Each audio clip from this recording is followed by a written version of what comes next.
আমার সাথে এখানে ভবানীপুর বিধানসভা কেন্দ্রের কিছু ভোটার আছেন। ম্যাডাম, আপনার নাম কি? আমার নাম শিল্পা দাস। শিল্পা, আমি শুধু আপনাকে কোনো নির্দিষ্ট দল সম্পর্কে জিজ্ঞাসা না করে আমি শুধু আপনাকে জিজ্ঞাসা করতে চাই, নির্বাচনে কোন প্রধান বিষয়গুলি আপনার ভোটকে প্রভাবিত করেছে? দেখুন, আমি একজন শিক্ষিকা, আমি ডিপিএস এ কাজ করি, তাই আমি এবার পরিবর্তন চাই। সত্যি কথা বলতে কি, কারণ আমি আমি আমি এই জায়গার বাসিন্দা হয়ে গত কয়েক বছরে কোনো উন্নতি দেখিনি। তাই আমি একটা পরিবর্তনের আশা করছি, তাই আমি পরিবর্তনের জন্য ভোট দেব। আমার মনে হয় এটুকুই যথেষ্ট আমার জন্য। আসলে এই মুহূর্তে আমার মানসিকতা এটাই বলবে। চিন্তা নেই, আমি শুধু আপনার কাছে একটা জিনিস জেনে নিতে চাই। যখন আপনি উন্নতির কথা বলছেন তখন আপনার মতে কোন কোন বিষয়ে উন্নতি হওয়া উচিত? কর্মসংস্থান কলকাতার সবচেয়ে বড় সমস্যা। মানে আমি এখানে ডিপিএস এ কাজ করি, আমি প্রাইভেট সেক্টরে কাজ করি, কিন্তু আপনি যদি দেখেন আমি যাদবপুর ইউনিভার্সিটি থেকে বরাবর খুব ভালো রেজাল্ট দিয়ে পাশ করেছি, কিন্তু আমি এসএসসি পরীক্ষায় বসতে চাই না। কেন? কারণ এটা বেশ অনেক দিন ধরে হচ্ছে না। এর প্রতি কারা সাড়া দেয়? তরুণ প্রজন্মের অংশ হিসেবে আমি সবসময় কর্মসংস্থানের পক্ষে এবং সেই কারণে পরিবর্তনের পক্ষে ভোট দেব। হ্যাঁ, আসলে দেখুন, প্রধানত আমরা যা চাই তা হলো মূলত একটু কর্মসংস্থান, তাই না? এবং সবাই শান্তিতে থাকুক, কোনো সমস্যা নেই, এটাই তো আমরা চাই, তাই না? দেখুন, আমাদের বয়স প্রায় 70 বছর, কিন্তু কর্মসংস্থান খুব দরকার। আর আপনার কি মনে হয় গত 10-15 বছরে কর্মসংস্থানের জন্য যতটা কাজ করা যেত ততটা কি করা হয়েছে? 15 বছরে ওরকম কিছুই হয়নি। দেখুন, বেকারত্ব সারা ভারতেই আছে, কিন্তু অল্প কিছু করা উচিত।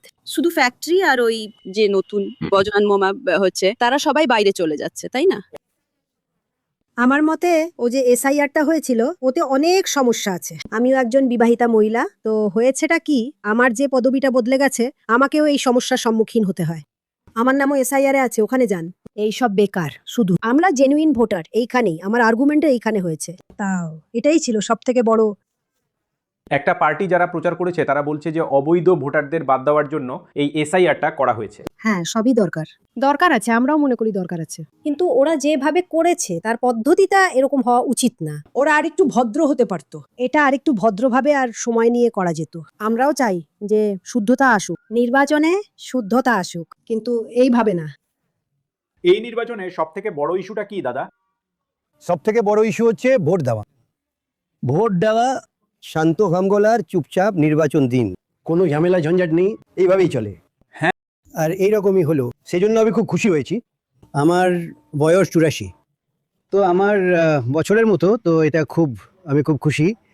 আমি জানতে চাই, আপনি যখন ভোট দিয়েছেন তখন আপনার মাথায় সবচেয়ে বড় বিষয় কি ছিল? সবচেয়ে বড় বিষয় কি ছিল? পরিবর্তন। পরিবর্তন। আপনি এমনটা কেন বলছেন? ছেলে মেয়েদের এখানে কোনো চাকরি নেই, একটু পরিবর্তন দরকার যাতে আমার ছেলেমেয়েরা ফিরে আসে। ওরা এখন কোথায়? ব্যাঙ্গালোর। ব্যাঙ্গালোর? হ্যাঁ। কি বললেন স্যার? একই। কেন স্যার, একটু বিস্তারিত বলুন। গত 15 বছর আমি সময় দিই, গত 15 বছর সুযোগ দিয়েছি, আর কত সুযোগ দেব? যদিও যখন রাজনৈতিক প্রচার চলে লোকেরা বলে যে বাংলায় বেকারত্বের পরিমাণ ইউপি বিহারের থেকে বেশি, তাহলে ওরা এইসব বাংলাকে কেন বলছে? দেখুন, আমি আমি আমার ব্যক্তিগত আমার আমার দুটো বাচ্চাই বাইরে আছে। আমরা সিনিয়র সিটিজেন, আমরা এখানে আছি। আমি যে বিল্ডিং এ থাকি না, 8টা ফ্ল্যাট আছে, 7টা ফ্ল্যাটে সব বাচ্চারা বাইরে কাজ করে, ওদের এখানে কোনো সুযোগ নেই, আমরা চাই কিছু নেই। যে বাচ্চারা ফিরে আসুক, এখানে ওদের একটা ভালো চাকরি পেয়ে যাক, প্যাকেজ ভালো মিলুক। একজন তরুণ হিসেবে আপনি যখন ভোট দিতে গেছিলেন তখন আপনার মূল সমস্যাটা কি ছিল? মূল সমস্যা হলো মহিলাদের সুরক্ষা এবং রাস্তাঘাট ও সবকিছুর পরিচ্ছন্নতা এবং উন্নয়ন, পরিকাঠামোগত উন্নয়ন, যা এই মুহূর্তে পশ্চিমবঙ্গে আমাদের প্রয়োজন। সেটাই মূল সমস্যা।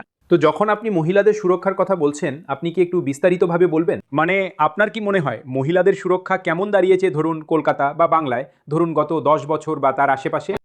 দেখুন, আমরা যদি সর্বভারতীয় স্তরে দেখি, আমরা যদি পশ্চিমবঙ্গকে অন্য কিছু শহর ও রাজ্যের সাথে তুলনা করি, আমরা দেখব যে পশ্চিমবঙ্গ মোটামুটি ভালো, কিন্তু আমাদের এটাকে সেরা করতে হবে। একজন নাগরিক হিসেবে, একজন দেশের মানুষ হিসেবে আমাদের এটাকে সেরা করতে হবে। সুতরাং আমরা সবসময় উন্নয়ন চাই। আর আমরা যা বলতে চাইছি, যেমন রাতে আমাদের সুরক্ষিত থাকা দরকার। আমরা ইতিমধ্যেই সুরক্ষিত।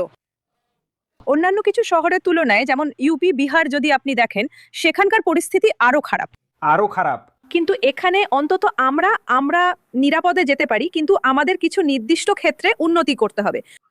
ভালো হওয়া উচিত, এটাই মূল বিষয়। কোনো ঝামেলা থাকা উচিত নয়। যেই আসুক জিতুক, তার আরো ভালো কাজ করা উচিত।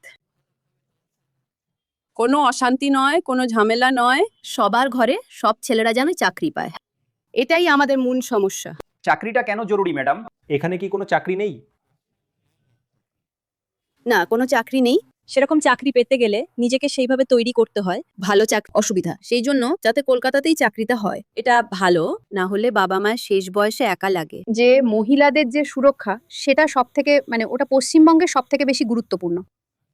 একটু বিস্তারিতভাবে বলুন। গত ধরুন 10-15 বছর বা তার আশেপাশে মহিলাদের সুরক্ষা কেমন ছিল, এই নিয়ে আপনার কি মনে হয়? দেখুন, আগে ঠিকঠাক ছিল, কিন্তু গত 5-6 বছরে একটু পশ্চিমবঙ্গ, আমি কোনো দলকে দোষ দিচ্ছি না, কিন্তু মহিলাদের সুরক্ষাটা বেশি জরুরি। একজন মহিলা হিসেবে আমি এটাই চাই।